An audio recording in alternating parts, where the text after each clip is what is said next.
Ini hadis ini dan hadis selepasnya sampai akhir kurang lebihnya mafhumnya mirip, bahwa orang yang memerdekakan budak maka balasannya Allah akan ganti memerdekakan dia dari api neraka.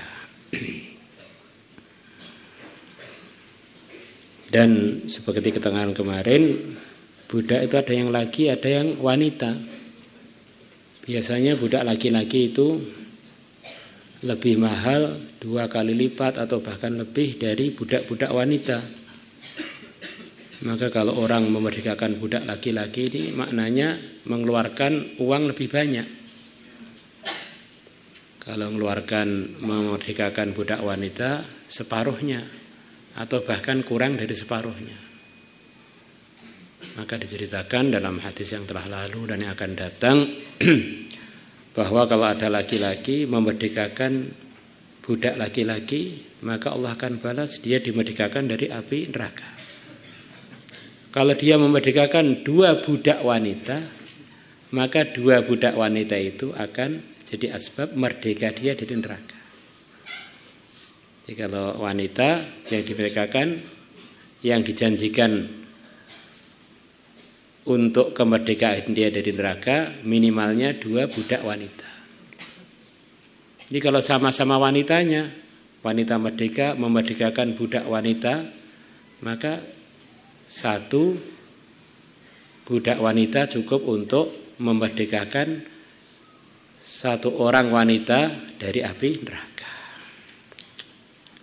Wallahu a'lam.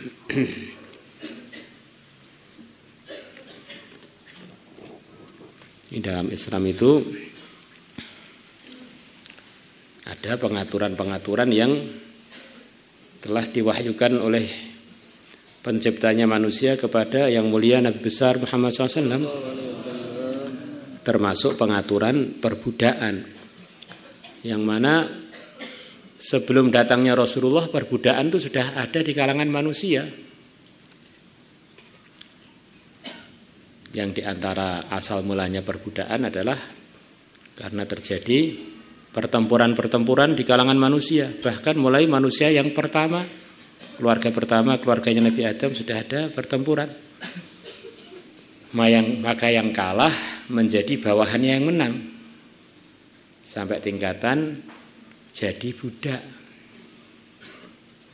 Dijual belikan sebagaimana barang dijual belikan. Maka Islam datang untuk mengatur perbudakan itu jangan sampai terjadi kedzaliman di dalam pengaturan perbudakan. Maka akhirnya budak-budak begitu diatur dengan aturan Islam, mereka lebih suka jadi budak yang diatur sesuai aturan Islam melebihi dimerdekakan yang akhirnya mereka perlu cari nafkah sendiri, perlu buat rumah sendiri, cari kos-kosan sendiri. Yang dulu itu semuanya ditanggung oleh tuannya di dalam aturan Islam. Bahkan dalam aturan Islam, kalau kamu punya budak, kamu makan enak, kamu ajak makan enak yang sama. Kamu punya baju bagus, belikan baju bagus juga. Jadi budak sesuai aturan Islam itu memang seperti raja kalau sekarang itu mananya. Nah sekarang yang katanya orang-orang merdeka, banyak yang kondisinya itu seperti budak, diperbudak oleh pabriknya dengan aturan seenaknya, oleh penguasa di daerahnya dengan aturan seenaknya. Maka kata sebagian ulama, semua yang disebutkan dalam Al-Quran, yang mana Al-Quran itu diturunkan untuk umat Muhammad, yang mana umat Muhammad ini akan menghuni dunia ini sampai hari kiamat. Maka semua yang disebutkan Al-Quran itu masih terus ada di kalangan manusia itu sampai menjelang hari kiamat itu.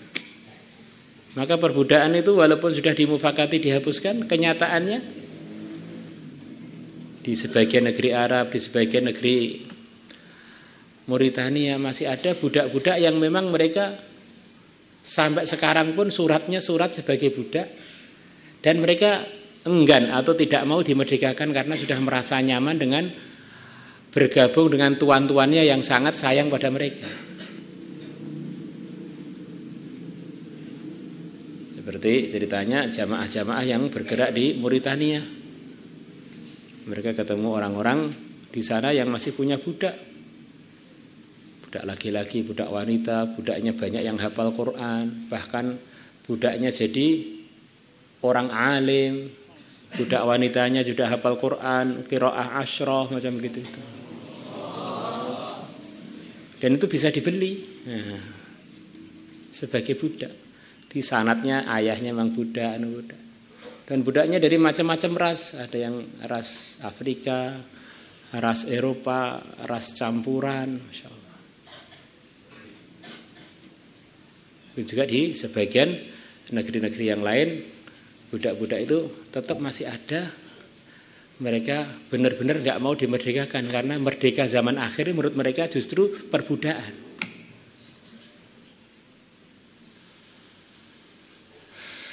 Lebih capek melebihi kondisi sebagai budaknya orang-orang yang tanggung jawab.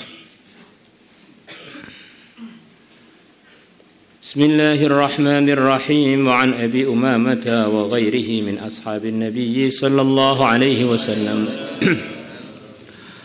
Anin Nabi sallallahu alaihi wasallam qala ayyuma imri'in muslimin, mana saja laki-laki muslim ataqa imra'an musliman, yang dia memerdekakan laki-laki yang muslim, karena adalah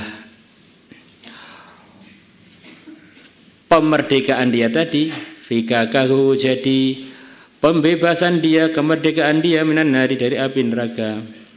Yujza akan dibalas kullu adwin minhu, setiap anggota tubuh, minhu dari yang memerdekakan, udwan satu anggota tubuh, minhu dari yang dimerdekakan, atau kebalikannya, itu maksudnya mirip-mirip aja. Jadi setiap anggota tubuhnya orang yang memerdekakan dibalas dimerdekakan, sebab dia memerdekakan anggota tubuhnya orang yang dimerdekakan. Kaki dia dimerdekakan dari neraka karena dia telah memerdekakan kakinya budaknya dari perbudakan, tangannya, kepalanya, badannya, dan seterusnya.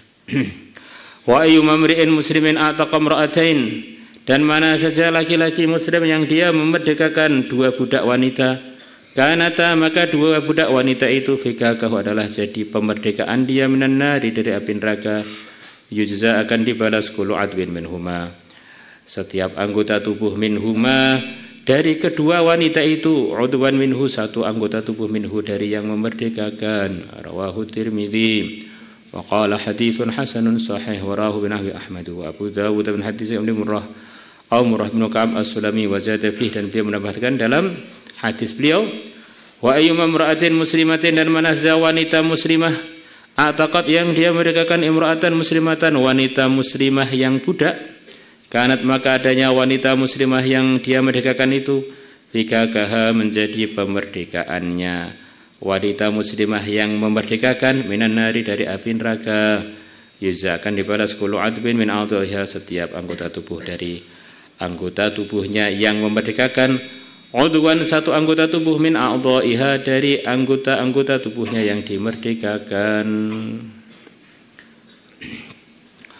Wa Ali bin Najih As-Sulami qala hasarna, kami telah mengepung, ma'a Rasulillah bersama Rasulullah sallallahu alaihi wasallam, at-Ta'ifa daerah Taif. Wasab itu dan aku mendengar Rasulullah sallallahu alaihi wasallam yaqulu, beliau bersabda, ayyuma rajulin muslimin, mana saja laki-laki muslim, ataqa rajulan musliman yang dimerdekakan laki-laki yang muslim yang lain yang jadi budak, fa innallaha azza wajal, maka sungguhnya Allah azza wajal ja'ilun akan menjadikan wiqa'a kulli azmin, untuk perlindungan setiap tulang, min idhamihi dari tulang-tulangnya yang memerdekakan, adman satu tulang, min idhami muharrarihi dari tulang-tulangnya yang dimerdekakan olehnya. Wa imra'atin muslimatin, dan mana saja wanita muslimah, ataqat imra'atan muslimatan yang dia memerdekakan wanita muslimah, fa innallaha azza wa jalla, maka sungguhnya Allah Azza wa Jalla ja'ilun menjadikan wiqa'akul adbin untuk penjagaan setiap tulang, penjagaan dari api neraka. Min idhamiha dari tulang-tulangnya yang memerdekakan, adman satu tulang min idhami muharratiha dari tulang-tulangnya yang dimerdekakan oleh wanita muslimah tersebut. Rawahu Abu Dawud wa Ibnu Hibban. Wa 'anil Bara' bin Azib anhu qala ja'atlah datang A'rabiyun seorang A'rabi ila Rasulillah kepada Rasulullah sallallahu alaihi wasallam. Faqal maka si A'rabi tadi mengatakan ya Rasulullah sallallahu alaihi wasallam, alimni amalan yudkhilunil jannah. Ajarkan kepada aku satu amalan yang amalan tersebut menyebabkan aku masuk surga, yang memasukkan aku ke surga. Qal Nabi bersabda, in kunta aksartal khutbah, kalau adanya kamu telah meringkas pembicaraan. Omonganmu tadi pendek, pertanyaanmu pendek. Laqad a'radtal mas'alata, sungguh kamu telah meluaskan al-mas'alata, pertanyaan kamu. Ngomongmu itu pendek, tetapi di dalamnya ada pertanyaan yang begitu luas.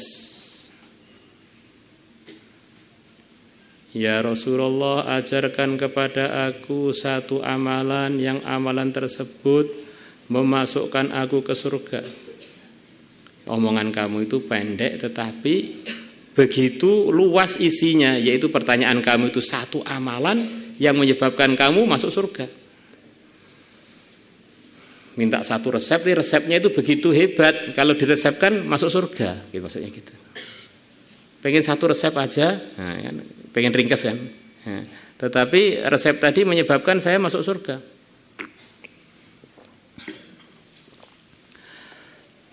A'tik, merdekakanlah olehmu an-nasamata, jiwa, wa fukka, dan